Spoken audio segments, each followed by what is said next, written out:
അതിമനോഹര പരസ്യം പോലെ പതിറ്റാണ്ടുകളോളം ഇന്ത്യയുടെ ഹൃദയത്തിൽ സ്പർശിച്ച അനവധി പരസ്യങ്ങൾ. ഇതിനു പിന്നിൽ എല്ലാം ഉണ്ടായിരുന്നത് ഒരേ ഒരു കലാകാരൻ, പീയൂഷ് പാണ്ഡെ. ഇന്ന് അദ്ദേഹം നമ്മുടെ ഇടയിലില്ല. പക്ഷേ അദ്ദേഹത്തിന്റെ വാക്കുകൾ എന്നും പരസ്യലോകത്തിൽ മുഴങ്ങിക്കൊണ്ടിരിക്കുന്നു. ഹർ ഘർ കുച്ച് കഹതാ ഹൈ, ഫെവിക്കോൾ കാ മസ്ബൂത് ജോഡ്, കാഡ്ബറി കുച്ച് ഖാസ് ഹൈ.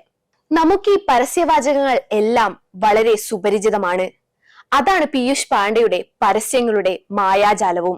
അദ്ദേഹത്തിന്റെ പരസ്യങ്ങൾ എല്ലാം ഹൃദയത്തിൽ തൊടുന്നതായിരുന്നു. 1955 രാജസ്ഥാനിലെ ജയ്പൂരിൽ ജനിച്ച പീയൂഷ് പാണ്ഡെക്ക് ക്രിക്കറ്റ് എന്നാൽ ജീവനായിരുന്നു. പിന്നീട് തന്റെ വാക്കുകളെ ബാറ്റായും ആശയങ്ങളെ പന്തായും പരസ്യലോകത്തെ തന്റേതായ വ്യക്തിമുദ്ര പതിപ്പിച്ചു മുന്നേറുമ്പോഴാണ് ഉഗ്വി ഇന്ത്യ എന്ന അഡ്വർടൈസിംഗ് കമ്പനിയിലേക്ക് എത്തുന്നത്. അവിടെ നിന്നാണ് പിന്നീട് അദ്ദേഹത്തിന്റെ പരസ്യരംഗത്തിലെ വിപ്ലവം ആരംഭിച്ചത്. ഒരിക്കൽ അദ്ദേഹം പറഞ്ഞു, ഒരു നല്ല പരസ്യം ഒരു കഥ പോലെ ആയിരിക്കണം, അതിൻ മനുഷ്യൻ തന്നെ കാണണം.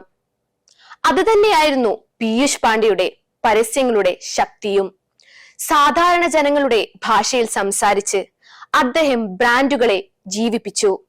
2025 ഒക്ടോബർ 24 മുംബൈയിൽ 70-ാം വയസ്സിൽ അദ്ദേഹം നമ്മെ വിട്ടുപോയെങ്കിലും ഇന്നും അദ്ദേഹം നമുക്കൊപ്പം ജീവിക്കുന്നു.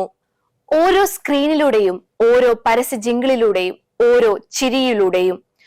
Advertising is not about selling products, it's about sharing feelings. മനുഷ്യന്റെ ഹൃദയത്തെ സ്പർശിക്കുക. പീയൂഷ് പാണ്ഡെ നമ്മളെ പഠിപ്പിച്ചതും അതുതന്നെ. സൃഷ്ടി എന്നത് വാക്കുകളല്ല, അതൊരു അനുഭവമാണെന്ന്. ഇന്ന് പരസ്യലോകം അദ്ദേഹത്തിന്റെ ഓർമ്മകളിൽ ജീവിക്കുന്നു.